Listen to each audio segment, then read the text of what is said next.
Good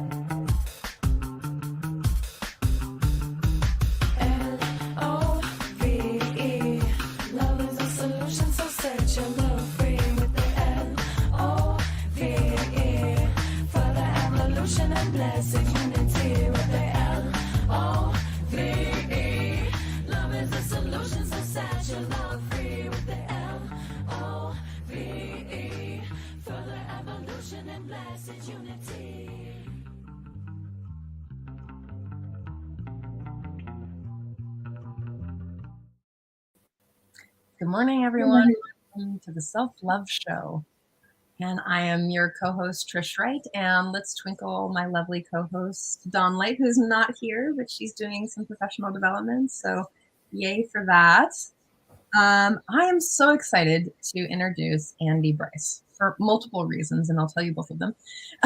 Not only do I believe in EFT as a beautiful healing practice, but Andy is also one of my dear friends' fathers, and I'm really excited to host him today. Let me tell you a little bit about who this person is so that you know. Andy Bryce has worked as a family counselor in Canada for 10 years in the 1990s, and since 2000, he's been working with EFT, the Emotional Freedom Techniques. He was a trainer of trainers and a director of training for the organization called AAMET, now called iEFT. He has helped people with anxiety and traumatic memories, and for 10 years has been focusing on relationships and how tapping can improve and enhance all types of relationships. Hi, Andy. Hi. Is that me? That is you. Well, go ahead. It's a pleasure to be here. I'm thrilled to be invited to connect with you and have this conversation. Oh yeah. Isn't it weird? Like maybe some of you can understand this, but if you have like a professional bio and then someone reads it to you after you haven't read it in a long time, you're like, oh God, that's me. Like sometimes I read it and I'm like, oh yeah, I did that thing. That was so weird. Yeah, and you think of yourself and your roles, and they're not the same. Exactly. You're like, oh, time is just a really interesting construct, I think. For someone who time lives really awkwardly in my brain, someone will be like, oh, this, just the other day. And I'll be like, just the other day was like 3 years ago. And someone will be like, oh my God, it was so long ago, might've been yesterday. I was recently diagnosed with ADHD. And I'm like, oh, well, that makes sense. That time lives like a Jackson Pollock all over the place. I'm like, oh, it's colorful over here. So anyway. Well, speaking of time, and Kurt Vonnegut Jr. wrote a book called Slaughterhouse Five. And in that book, his consciousness goes back and forth in time. So most of us are living sequentially, moment to moment, day to day. But in that book, he's alert and aware, like we are right now, at his death in World War II and other places. So it really shook. I read it when I was quite young, and it really shook up my concept of what time is, and how personal it is, and how changeable. And just like you described, it's very slippery. It's a very slippery experience. The human brain is a fascinating creature. Speaking of the human brain, let's talk about emotions. You're catching me on a really, really good night's sleep, so that means I'm extra silly today. Oh, well, I'm glad. I told you we were going to have fun today. So I precursed this a little bit in our early briefing. Is that we live in a global culture where we've sort of been, not sort of, but we've been trained or what is it called when you domesticated. Yes, yes, yes. It's a good word. We've been domesticated not to disembody. We've been domesticated to be right here. Mm-hmm. And it has really caused us a lot of harm, which means that, you know, we're not in touch with our bodies. We are not really that in touch with our intuition or our feelings and emotions. In fact, most of us, or most of my clients, can't or don't have access to an emotional language or an emotional intelligence on that. And so it looks like they'll be like, I don't really know what I'm feeling. Like, oh, let's explore that. Um, Mm-hmm. because they're so disconnected with their bodies Yeah. and what's really, because they're trying to rationalize what's coming out. And I think that, I mean, I'm not going to speak about EFT because I don't know, but how I've experienced it is that it's allowing me to feel while also allowing me to have sensation, which is a deeply embodied practice. That's very, very good catch.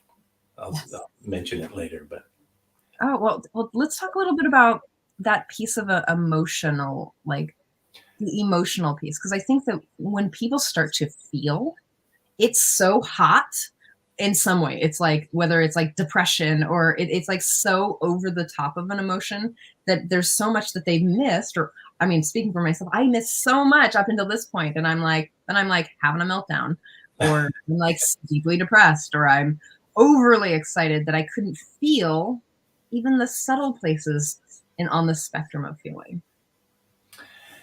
well, let me start by saying I think that emotions are the spice rack of life. Without them, there's nothing.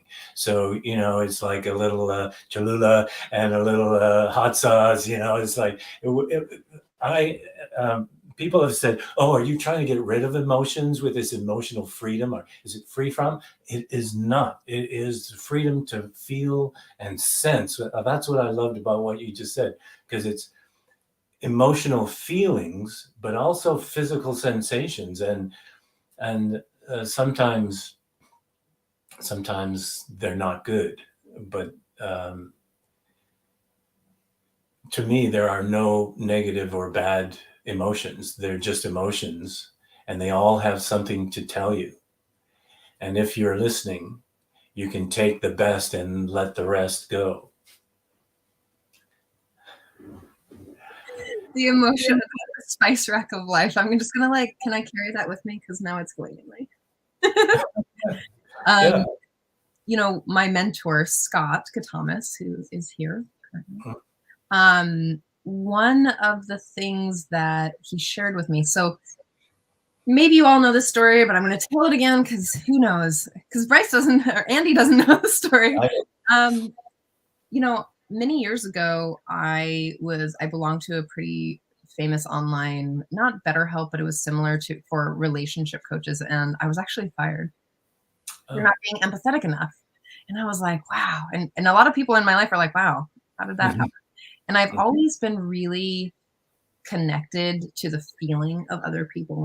And I was more, when I was in tune or in tune with myself, I was able to hear another person's and feel another person's emotions, which there's like a toxic side of empathy, which means that I'm taking it on. And then there's the other side of empathy that means that I can be with you in it without making it about me.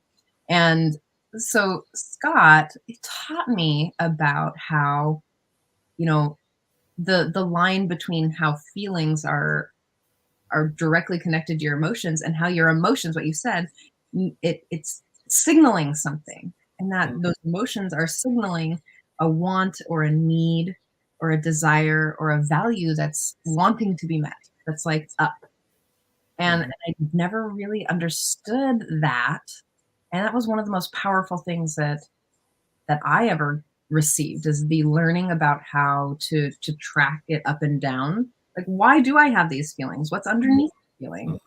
And the self empathy tool, which a lot of you have heard and seen, and if you haven't, reach out to me and I'll give you a video about it. But in that sense, it's like there's a place of we're going to move into freedom, like the definition of freedom.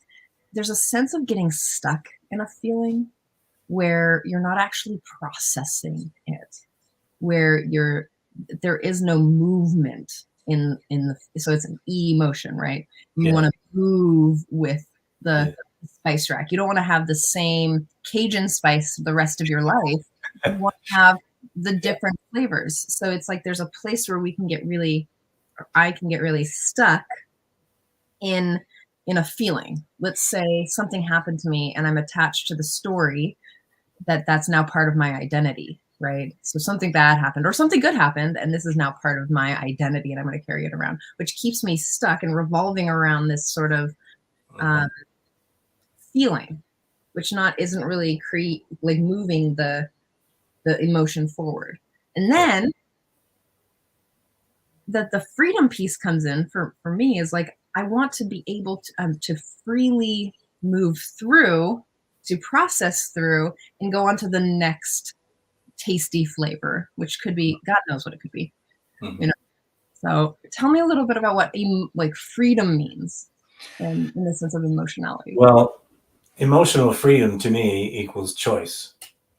And when you have a feeling, well, just something you said earlier, let me connect to that. I think there's a difference between sympathy and empathy. And with sympathy, I visualize riding on the roller coaster with someone. But with empathy, it's waiting at the gate while they do their thing, and then you're there for them when they get off, but you don't do the ride with them. So that's just how I see it. But emotional freedom is being able to choose. For instance, I've been working last year with a 12-year-old boy who had panic attacks. And I showed him how to breathe through them and how to tap, and he loved this point. And after just a few sessions, he said to me, you know, I still recognize those beginning feelings, but now I have a choice. And he does a bit of breathing, it calms, it goes away, he does whatever the anxiety was building. So that gave him some freedom. And as a 12-year-old, he's got his whole life ahead of him to manage that. So I think of emotions come like waves, like you said, emotion. It's energy and motion, and it needs to move. And so when we are at the beach and we have our back to the waves, we can get knocked down. But when you're aware that emotions come in waves, a tone of voice, something you see triggers a memory, there's a biochemical rush of something. If you know that's coming, then that's what I think tapping is really good for, because you see the wave, you're facing the waves. And when they come, you can recognize them and choose whether to be engaging and stuck in them or to let them flow by. I love that. And so I love that wave technique, because really with the tapping, there's nothing much to say. It's just noticing, like, you know, why am I so angry right now? Like, what's this about? Oh, that's happening. That person is doing that. Okay, fine. And now I know. I let it through. And then, because when you're upset, when you're anxious and intense, your focus narrows down to the problem. Yes. And all you see is the problem. And I found that when people tap just for a few minutes, they can be clear, calm, and alert. So the relaxed and alert is a great thing, because it opens up our peripheral thinking, not just our vision, but our peripheral thinking. And we can actually find more options in that moment that we would have just had the same knee-jerk routine. I always do this, but now we have choice. And so for me, that's kind of relates to freedom. Totally. I'm gonna boil it down because Emotional freedom is the freedom to choose to be engaged with the feeling, is what I heard. Yeah. And I love that, because how often, for everybody who's watching, even if it's, listening to the replay whenever, because that's where most of our people, they'll listen to the replay or watch the replay, because it is, who knows what time. It's like 7 in the morning here in Hawaii and it's 10 in California, and like, who knows where everybody's doing in their world. Exactly. 6 p.m. here. Oh, okay. So who knows that even if wherever you are and you're watching, I invite you to put in the comment box about a time when you've felt not free, when you felt stuck in the emotion. You can say, yes, that's me. Or a time, I would love to hear stories of when you felt emotionally free at choice of whether I want to participate and engage with this emotion or the sensation. And I think, like, again, that coming back to this embodiment piece about EFT, it gives you so much access to the subtle feelings. I know that wave is coming now. Yeah. Like, I've had a lot of traumatic experiences in my life that have left me, like, I had a 3-year PTSD trigger. It was just rolling panic and anxiety that left me very exhausted for a long time, very afraid. And it took me a long time to start noticing. So I just created this. What happens before it happens? And then what happens before that happens? And then what happens before that happens? And it took me a long time to track it back myself. But that's the place, is like, so before I'm a puddle of I'm an amoeba. This is what I call not being emotionally free, is when I'm overwhelmed and I'm just like an emotional amoeba. I'm an amoeba. And Yeah. I'm an amoeba. What happens before that? So this is what happens when, like, I can already sense what happened earlier in the day that set me up for the emotional trigger. And it generally has happened. I don't know if this is your experience, Andy, but this, for me, it was like, oh my God, I set myself up. Here's an example. I'm going to give you a real life one. I had a brief upset yesterday because I was hungry, which is pretty common. And the stackers were this. So I'm like, I'm a little hungry. I didn't sleep very well. I wanted more sleep. And I was just kind of like frustrated about sitting in front of a screen doing work. So here's, you can hear my stackers. And then at a certain point, someone asked me where I wanted to eat. And I was like, I'm over it. This person's like, uh-oh. And then made a slight joke about it. And I was like, don't tease me when I'm sensitive. I'm gonna go for a walk now. And had I really just like stopped in the day to be like, to check in, I'm already feeling tired. And I'm already feeling a little hungry. And so it's like knowing those subtle places, like any of the tools that can help you find the subtle places, like your young man that you're working with, before the wave hits you, is critical to emotional wellness, or critical to emotional, like, intelligence. Like, oh, I can. So I just bantered on. Yeah, well, I completely agree. I just about hunger. 10 or 12 years ago, I was doing a lot of teaching EFT in Greece, in Athens. And one day I had 30, 40 people in the room, and I asked them, because we were talking about weight loss and diet and things. And I said, well, how do you know you're hungry? And there was 3 basic ways. One was a physical pain. And the second one was emotional, like hangry. And whenever they got irritable, it was connected to being hungry. And the other one, they were just looking at their watches, like, it's noon, isn't it lunchtime? And so it was like, this is when it's supposed to be. It's emotional and it's physical. So there was 3 very different things. And so I think knowing your own triggers is great. And then one of the things I believe that if you have a problem and you think you shouldn't have that problem, you have two problems. The one of humanizing yourself.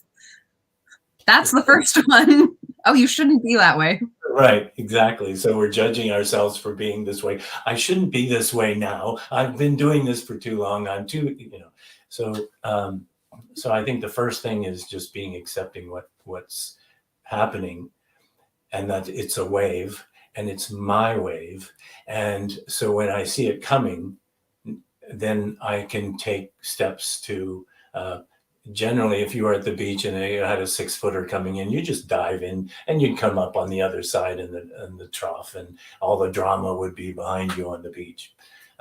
We can learn to do that with simple tapping, breathing, and being aware, actually not judging ourselves for having this spice rack, but then learning how to, taste that one, and then, oh, this one's not my favorite, but I'll, pass. So we can have more to say about the situation and how we're feeling, rather than being a victim of it, which you addressed, I think, earlier. In our society, we have had the intellect validated. And if you're emotional, you're just like, oh, it's weakness.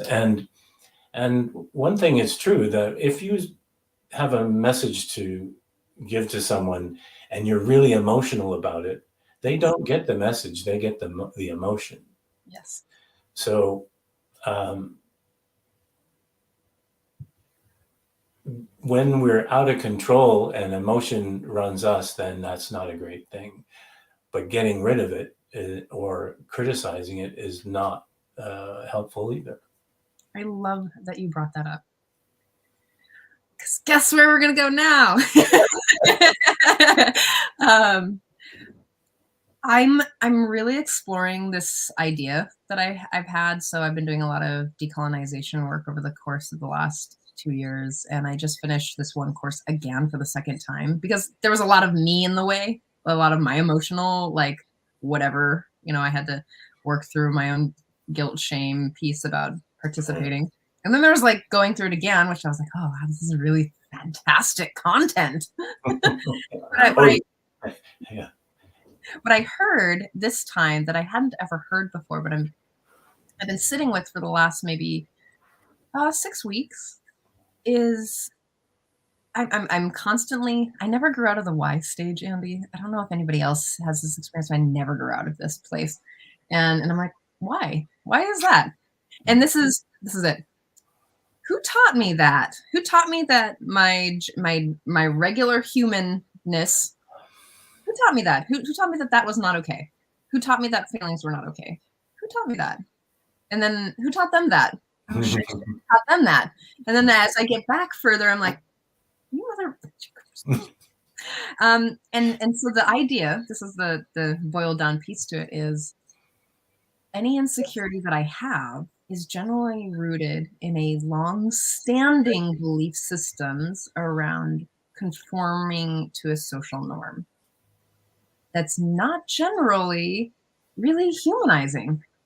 Yeah. Like the indigenous people all around the world were very much in their bodies and doing their thing, and they had systems that made their tribes work.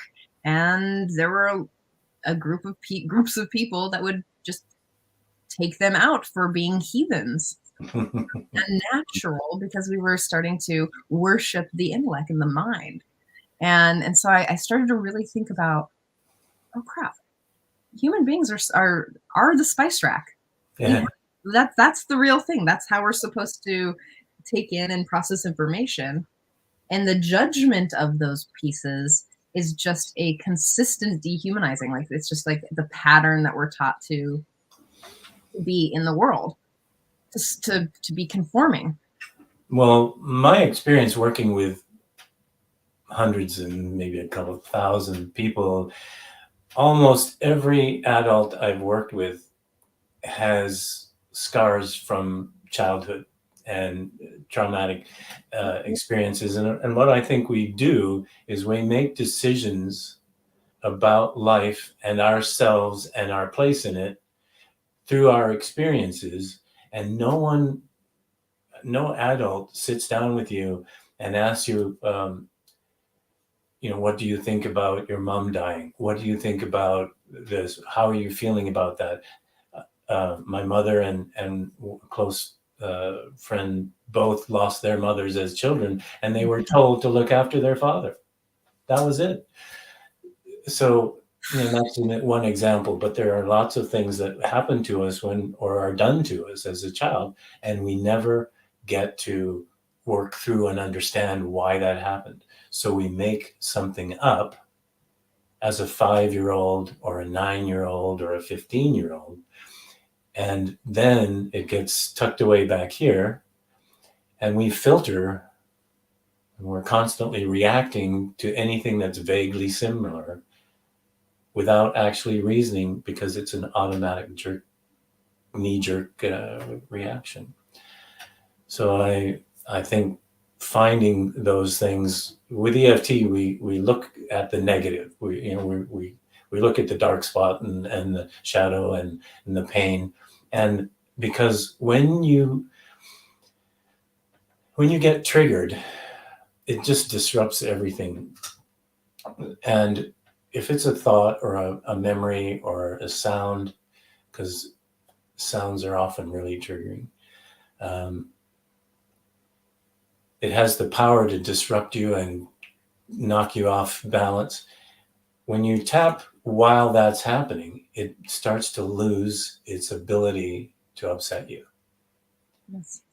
And a lot of our society right now, we're focused on the positive. Oh, don't look at the negative. Only think positive. And that can be avoidance. It can be really quite dangerous. And so with the tapping, we have kind of protections in place we don't want to re-traumatize. So we have steps and dissociation. So if this memory is too painful to look at, to play, let's imagine it's on a TV in another room, and how would you feel about that? So we're working with some pretty intense things, but when people are free of those things, they get to choose what spices they're taking off the rack, and that's freedom to me. It's totally freedom. I want to go back a little bit to, you said, which I thought it was an excellent visualization of choosing an emotion. So when you're in the ocean and the waves are coming at you, if there's a big one, you generally, so here's the wave, you're jumping into the wave underneath the drama and coming through. Yeah. And I love that visualization because it's a choice, right? You know the wave is coming. My stepfather just died in November, and instead of doing the thing that I would normally do in a previous kind of life, is that I would have tried to run from it, or I would have tried to not feel it, or I would have, because it was so much. Like my brain was like, this is going to be too much.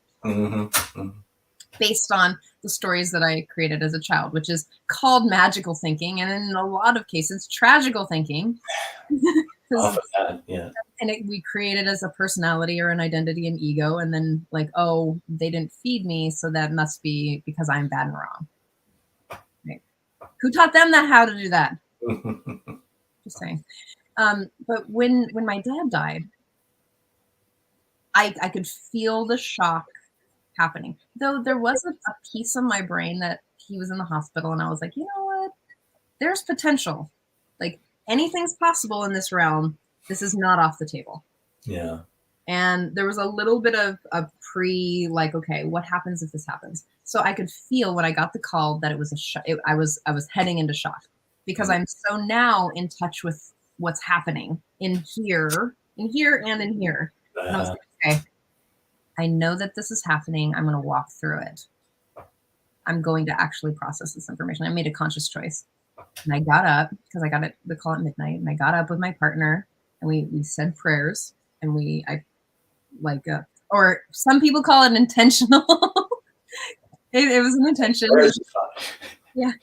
And And I knew I planned for the next month because I had looked at I know this is really kind of crazy, but I had looked at the next month of my life and I was like, okay, there's a lot of things that I got to do. And some of it's going to probably look like I'm on autopilot.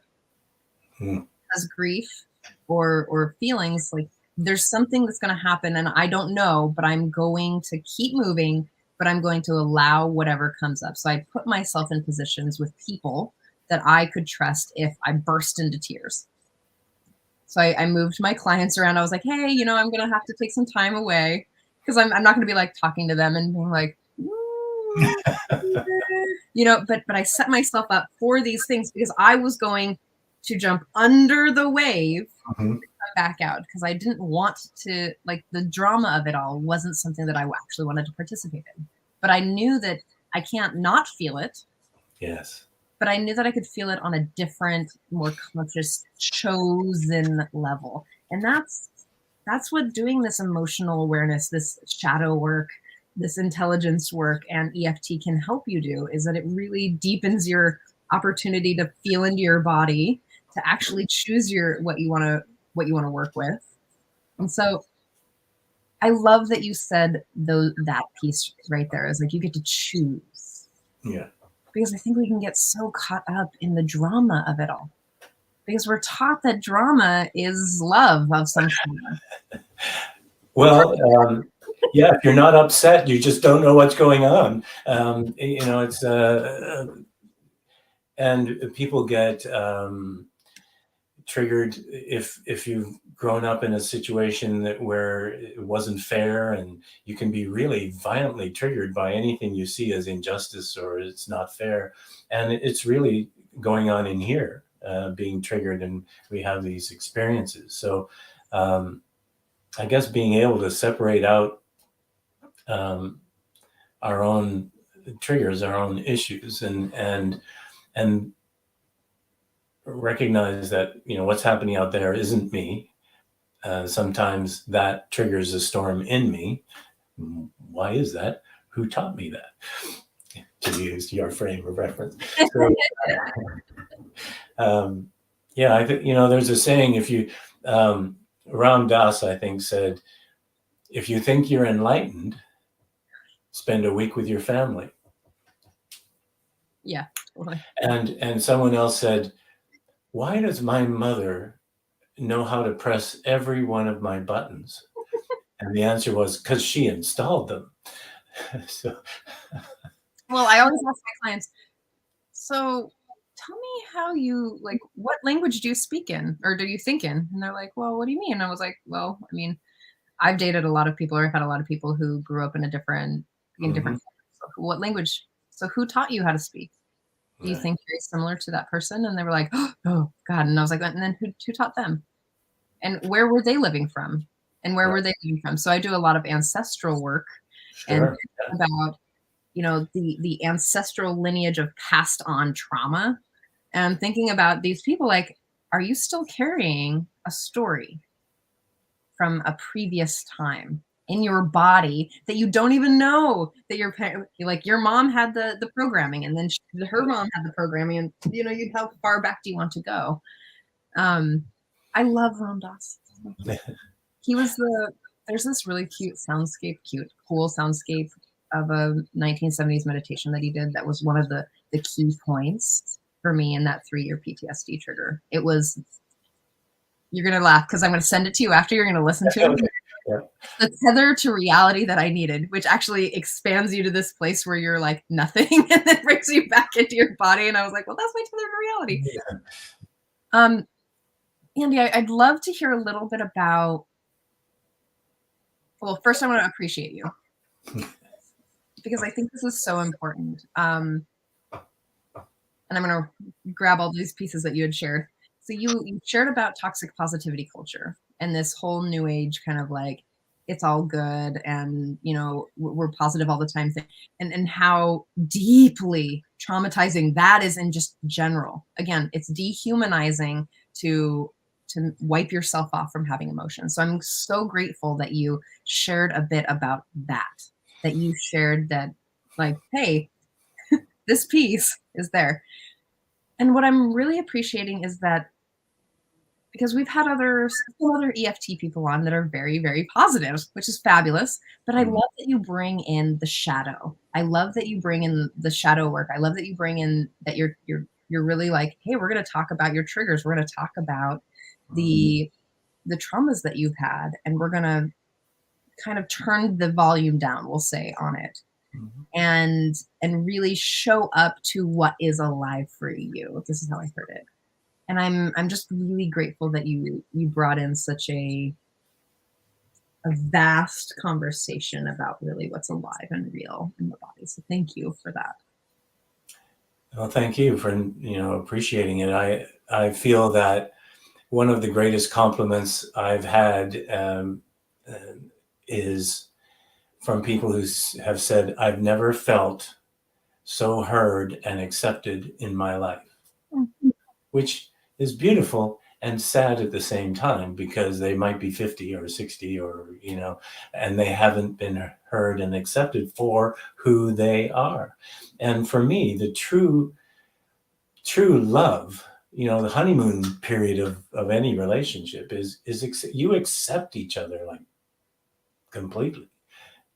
Maybe we come out of it, but the thing is, it's evidence that one of the most healing things is to be seen, heard, absolutely accepted for how I am right now. And to me, this work with relationship, for me, there's a lot of people that are in relationship work, but I feel like what I've noticed is we make each other wrong so many times a day. Oh, it's not like that. Oh, don't feel that way. It's like, and when you have a problem or you say something and people say, it's okay, the universe will take care of it.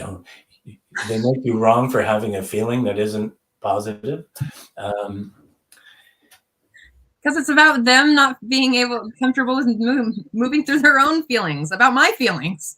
Well, and yeah, so for my clients who tell me that they have told me things nobody else knows, and they didn't feel judged, they felt heard, and we could look at it, and then we could move through it, and it lost its importance. Because one of the things I think is true is that human beings bond, we connect with each other through our woundedness. Yes. And many people feel ashamed and have been shamed for their wounds, their what they think, and they keep them secret because they think that if you know me, you won't love me. And the opposite is actually true. If you see someone drive by in a $250,000 car, you probably don't go, oh, I bet he just is such a wonderful person. It's just success doesn't bond you. But when someone tells you something that was so crucial to them and they share it with you, it's like a gift. And I get to have that almost every week of having people trust me enough to to actually address the things that have been holding them back. And when we shine a light on them, they're not so heavy anymore. That says a lot about you, Andy, I think, as well. Is that how much work you've done to really accept what you've experienced in your life. So my understanding in my world, my understanding of empathy or love. So my definition of love is the radical acceptance of what is. It's actually a really great working definition. It's like blowing my world. But when you start to do empathy work or this emotional intelligence work, this freedom work, is that when you start to really humanize yourself again in your own experience, that you become a container of safety for other people's emotions. You're like, oh, I've lived a crazy, dangerous childhood and life, and I'm cool with the things that, and I'm cool with my emotions. And when someone shows up to you with things that are terrifying to share, and you're like, oh, yeah, I got you. Mm-hmm. Because it's not, because you've done your shadow work, because you've done that deeper inquiry work, or you keep doing your deeper inquiry work. I'm doing. We're all unraveling all the time for the rest of our lives. Thanks, Mom and Dad. I'm just kidding.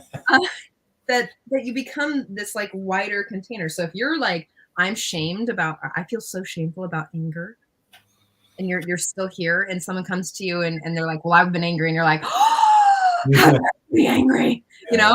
Then they're not going to feel safe in sharing that level of vulnerability.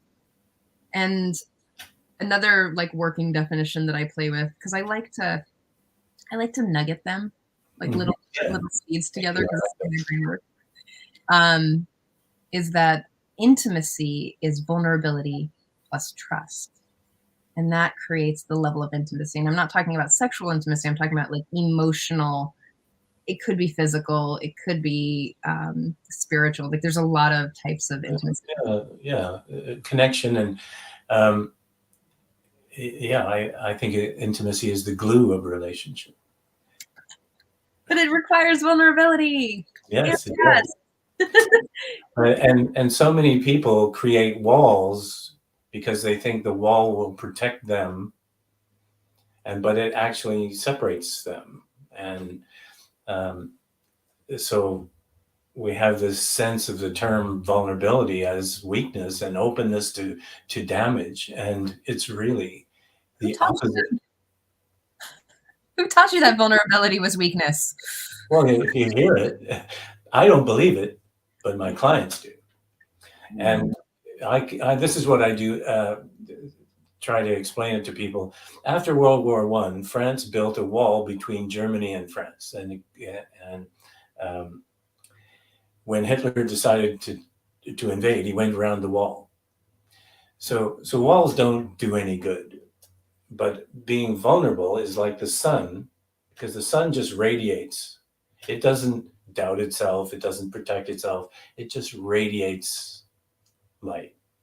And that to me is what vulnerability is. It's the open freedom to share everything and let your light shine. And the more you do that, the more you create an environment where people feel safe to be themselves. And that creates an intimate, warm, vulnerable environment. Absolutely.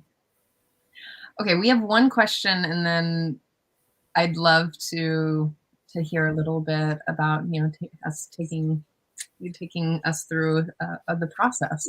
Okay. So the question was, it came in a couple days ago, and it was, how can you have acupuncture without punctures? Well, in over 20 years, no one has ever asked that. So clearly not understanding metaphors or the thing is, it's a combination or an adaptation by a psychologist who was studying acupuncture, and he brought things together, and then it evolved from there to EFT. But so we are, you could say, acupressure, but we are using the same points on the same meridians that acupuncturists use. And I have trained many acupuncturists to do EFT, because they can't send you home with a bag of needles and give you homework. It's just kind of not practical. But many of them saw that, oh yeah, I could give someone some homework so that they could tap on a certain area for a certain illness. And we use the concept, like Western medicine is based on the study of cadavers and cutting up dead bodies, whereas Eastern medicine was based on the living organ and the living entity. So, you can't track electrical impulses if the battery, if it's, if there's no battery in it. So the thing is, we're using this subtle energy. It comes from that we are using a light tapping on meridians, and we use the endpoints of the meridian. So they actually run through the body. And I have this image in my mind is if you were making a bed and you flick the sheet like that and it goes, if you do it right, I've seen people do it right. I don't do it myself, but when it works, it just ripples out, right? And this is kind of what's happening when we're tapping, because we're tapping here, but it's the end point of a meridian that ripples. And these 2 points just on the eyebrow actually run down either side of the spine, right down to the base of the spine. And this one here goes right down the spine. There's points here, just the base of the breast for women, on the third rib up. That's the liver point. Very beneficial for energy to our liver, which is overworked in our culture. Emotional intelligence was something I studied for a couple of years in the 90s, and I thought it was a great way of thinking about feeling. And then I found, and it taught me a lot, I understood a lot, but then when I found tapping, it was like the interface between our thoughts, feelings, and our physicality. And it actually makes immediate changes. Who knew that embodiment practices would change the world, Andy? A virtual high five.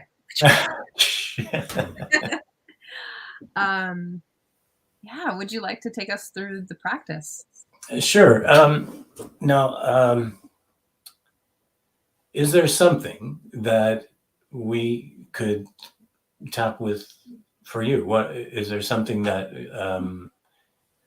virtually anything that might you would, especially something that you could tell if there was a difference or a change?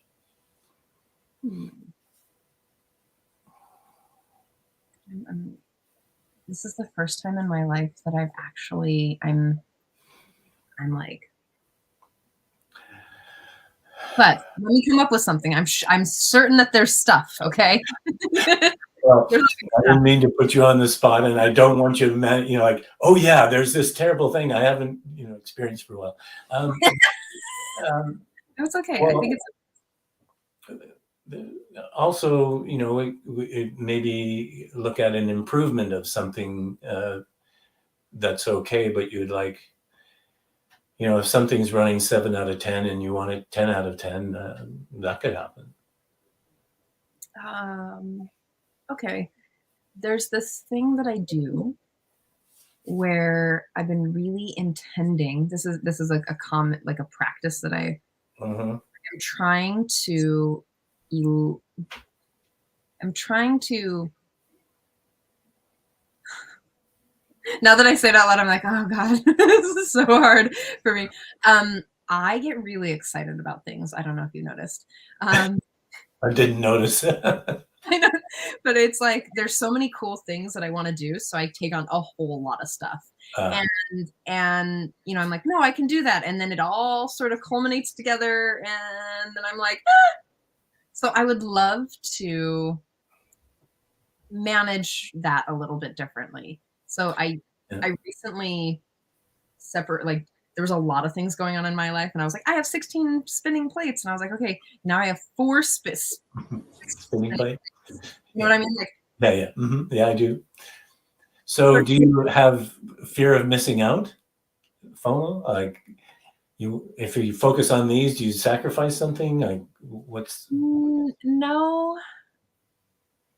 It's this false belief that I think that I can do it all. It's not about missing out, because I'm like, it's going to be there. It's more that there's a time pressure around. I could die tomorrow. And it's likely. I mean, there's potential, so I should do the things that I want to do now. Okay, so there's an urgency to experience and taste the world and taste life. Yeah. And you get all this plate spinning because they all have different things on them. Because it's a flavor profile, Andy. I'm like, ooh, we're going to do the self-love show, and then we're going to do this other show, and then I'm going to go back to school, and oh, don't get me wrong, I got this project, and I'm doing the studio, and I'm doing this, and then all of a sudden I'm like, Jesus, lady, chill. So when you do the chill thing, is that a judgment? Like you shouldn't be so excited? Or is it? Well, like, it's more of a, as I age. Don't talk to me about aging. I know, but as I age, I'm realizing that this elasticity of all of the things that make this being up, not just my body, but my brain, like I can't actually run at the pace that I want my brain runs. And this is part of the, like, now that I've been diagnosed with ADHD, I'm like, oh, I just got okay. big hummingbird energy. But I'm also like, I would like access to the ration, like being able to say chill before. Right. Or I'm like, and then I'm like, crap, how did I get here? Yeah. So attention deficit is like not shortage of attention. It's like, oh, look. Like I used to say, it was like a cat in a room full of mice. So you gotta go, run. Oh my God, there's another. Oh no. Yes. I got to get but as soon as you get one, you see the other one and you have to go there. So it's helping me understand this because it's not like not a judgment about it, but a concern that is it that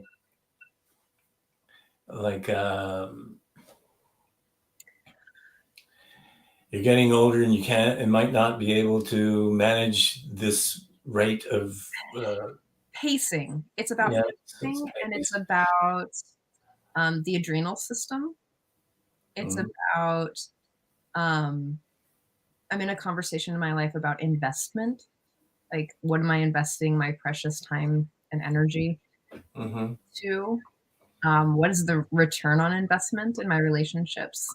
You know what I mean? Like, it's like, hey, I want to show up for the people that I love more, and I want to show up and build. Like, there's going to be so many options and opportunities for forever. There's so many mice in this room, and I want to.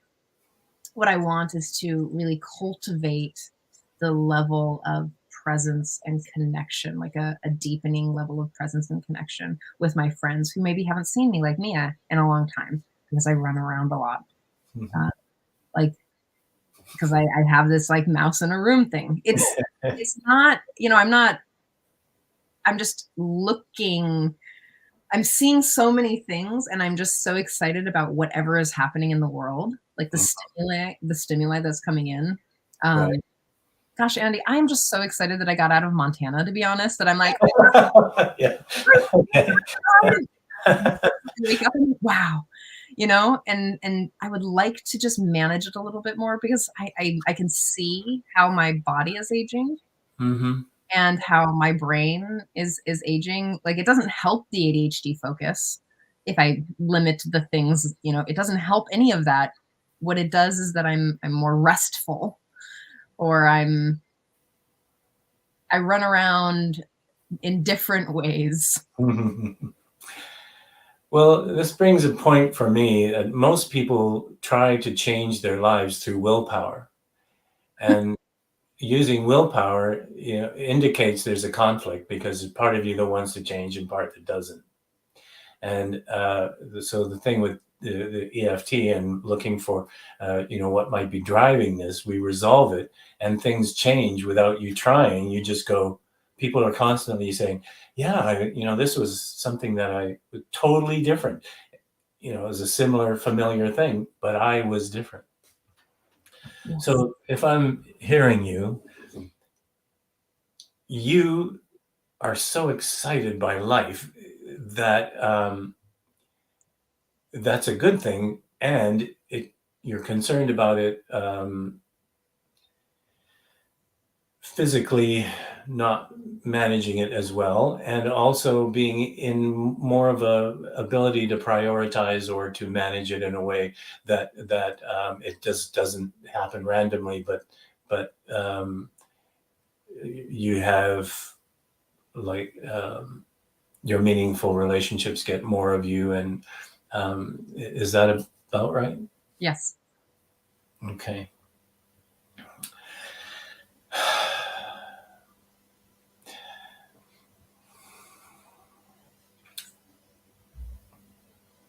So who would you be? What would it be like if you were the way you want to be, like without sacrificing your spice rack, without sacrificing your engagement with your life, but being more in charge of it? I would have more, nothing would change really, except for the freedom to choose. So the freedom to choose before. So it's a more conscious choice before I engage in whatever awesome human thing Yeah. is going to happen. Because I'm like, oh wait, Trish, like it would be something that I could feel it in my body, or even like in my brain, that would be like, hey, if you do this, there's other things coming up. Like it would be like this, like where my brain is going and where my body's going, like everything in the, have you considered this? Yeah. Well, we were talking about waves earlier and you're thinking about waves being sadness, grief, anger, but these could be waves of joy, like wow waves, like, oh my God, there's a wave, and instead of going, oh, there's a wave and there's a wave, you might go, there's a wave coming. How much am I putting into this? How much am I engaging with this wave? Do I want to engage with this wave? So it's not a negative wave, but it sounds like sometimes there are so many waves, you lose connection to some of your people, maybe yourself. I don't know. Oh yeah. Here's an example. I've been on the road for about 6 weeks-ish, like traveling all over. I haven't even been home more than 2 days in the last month and a half or 2 months. Wow. Okay. And I'm just really excited. There's lots of things that are happening and going on, and I'm doing a lot of process work and that, but it's not really cultivating the depth of relationship that I want with my friends or with the people that I live with. There's a lot of very high vibrational buzziness. Yeah. And I think that, sometimes my friends are like, well, are you here? Do you love me? And I'm like, it's not about you. I'm so sorry. And I'm just like, but yeah, being able to choose I don't want to tone down the thing, because I love the thing. Right. This is me. I love this thing. I would just like to maybe make an access point of like, wow, that's a really cool thing. Let me think about it before I'm like, yes. So let's just start. There's a point right in the top of the head of the crown, and this is often considered like a massive clover leaf of energy spots. And so just as we're tapping here, there's a sense of wanting to keep this aliveness and not sacrifice it. And then this one is right at the curve at the end of your eyebrow on either side of the bridge of the nose. So we can tap both sides. I can do this like that, or one side. So you can tap on one side or the other. I don't want to lose it. I don't want to lose it. I want to savor my life the same way I want to savor and sweep my life the same. Yeah. So I'm open to a new way of dealing with this. I'm open to a new way of dealing with this. I really want that intimacy. I really want that intimacy. And I don't want to give up any of myself. And I don't want to give up any of myself. I love the idea of being present. I love the idea of being present. Yeah, with my friends and people I care about. With my beloved ones. Maybe I can do that. Maybe I can do that. Maybe I can be intense and vulnerable. I can be intense and vulnerable. I can be here and there. I can be here and there. How's this landing with you? It's awesome.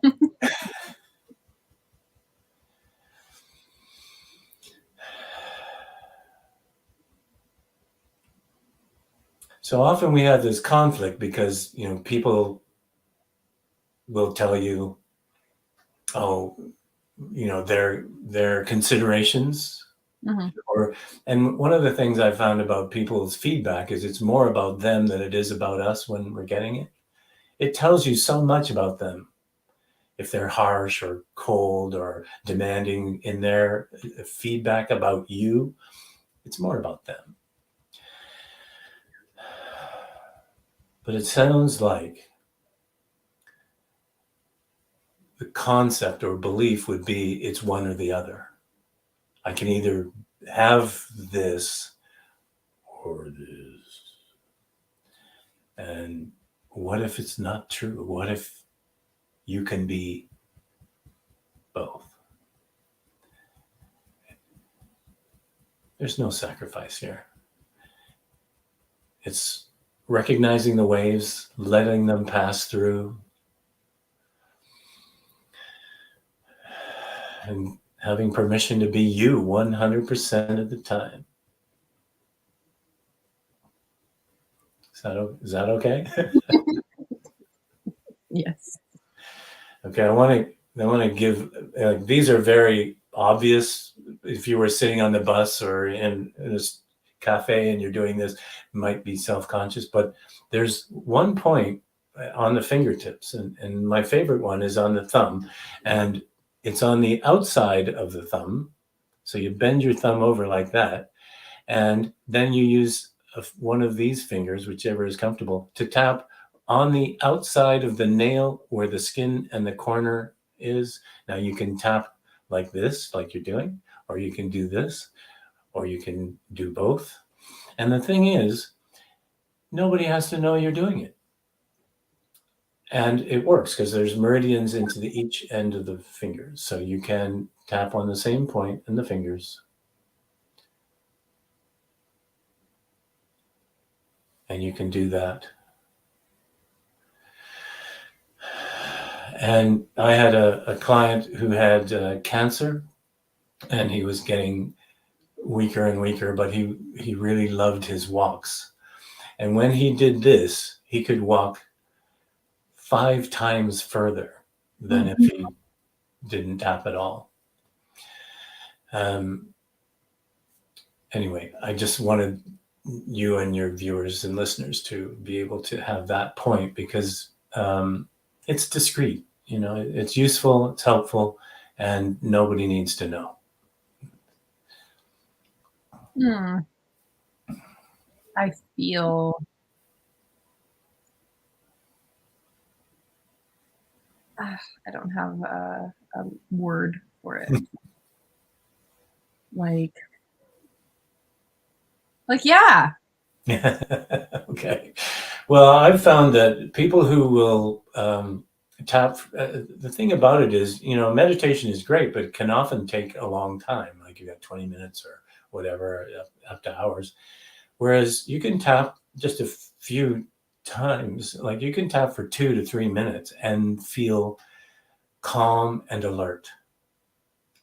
And I think that's one of the most precious states to be in, because when you're calm and alert, you're aware of everything, you're present, it's mindful, and you can regain it in 2 or 3 minutes. Yeah.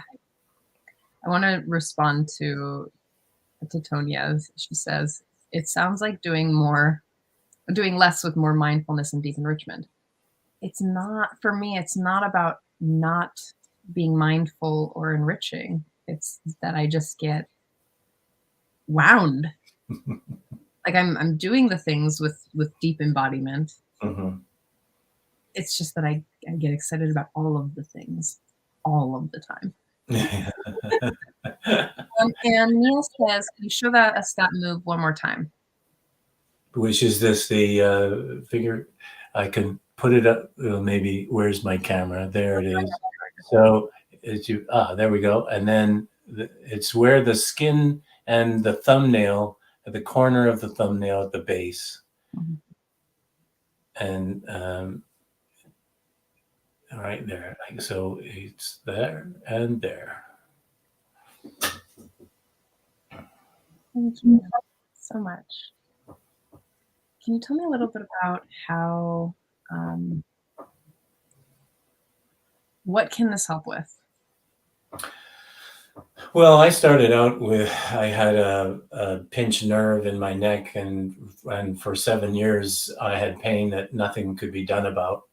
And when someone introduced me to tapping in 2000, I eliminated the pain with just tapping. And so I was very excited about that. And I worked with people with IBS forms like colitis, Crohn's, diverticulitis, and because a lot of that is accelerated or gets worse when we're stressed. So being able to calm yourself down can help those things. A lot of the work I do is helping get over or release the effect of traumatic memories and decisions made out of those. And recently, in my life, the last 10 years has been about how it can help improve relationships, because quite often we bring our own baggage in and we get triggered, and that emotional reactivity can get in the way of vulnerability and intimacy. So when you have a way of bringing down that intensity, you're not communicating some ancient, possibly multi-generational response, blowing someone away. You're actually present with them, and you can have a conversation. I've been working with how we just don't listen, and we tend to listen to correct or respond, not to understand. And tapping can help calm us down so that we can be present with someone, hear them out. You know, one of the things that I found that gets in the way of people listening to another is that we believe that if I understand you, I have to agree with you. No, you and I don't think that, but there are many people who don't want to understand because they fear that they will have to surrender their perspective, give up their point of view, or in that agreement. So being able to find these things that get in the way.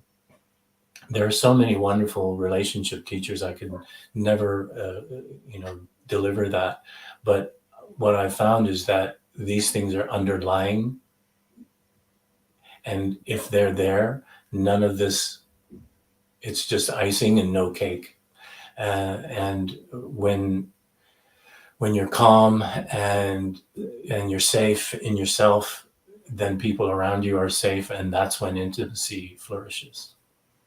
I love that. So you really help get down to the core belief systems and shake it up. Yeah. And people, I try to my intention is to make it a safe environment where we can look at all the things. And people tend to laugh a lot, like, "Oh, did I do that?" And it's not scary or because it's safe and it's okay, and we don't have to be perfect. And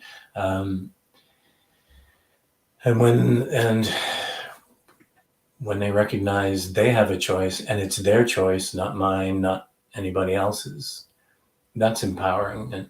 And I love helping people be the people they want to be. I love that too. If you want to know more about Andy, I have sent in all of his information, so you can find him on Facebook at EFT Andy Bryce. So Facebook/EFT Andy Bryce. And then you can also find him on his website at www.tappingthrough.com. It's tapping through because you can't go around it. It's, you can't go over, avoid it, all that earlier toxic positivity stuff. I just think we can tap through, and if it's safe, you can get through it, and that's healing. I love that because you can't avoid it. You got to go through it. I love you. I heard a camp song. Do you hear? My brain is so funny. So it goes, "Hey, what's that up ahead? It's a large rock. Well, I can't go under it. Go over it." Or maybe it was like a cave, and you can't go through it. Yeah. So I love it. That's what my like that.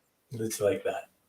Thank you so much for your time and your energy, and your sweet love. I see how much you love humans. Yeah, especially individually. Oh, I know. It's especially individually. When it gets global, it can get a little crunchy, huh?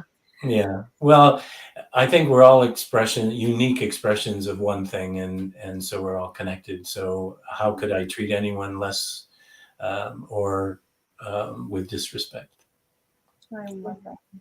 Thank you so much for your time and your energy. And yes, if you love Andy as much as I do, now I just met him. Go check him out, and I'm also going to go check him out. I would love to just give a shout out to my co-host Dawn Light, who's doing her awesome thing right now. And I want to be the first to tell you that she's hosting a 4-day Sovereign Queen activation on April 25th through the 28th of this next month at 12:30 p.m. Pacific Standard Time. And it's going to be awesome. So you should sign up if you want to have more of Dawn Light's specific magic, because you don't know her, Andy, but I know that you appreciate this human. And I really want to give a shout out to Sign Network and Scott Katamas and Love Coach Academy Global Peace Tribe for being our muses and sharing us out to over 50 pages for this specific show. So thank you so much for your love in the world and having so much faith in us to do our self-love thing in the world. So we will see you next Thursday. Thank you again, Andy.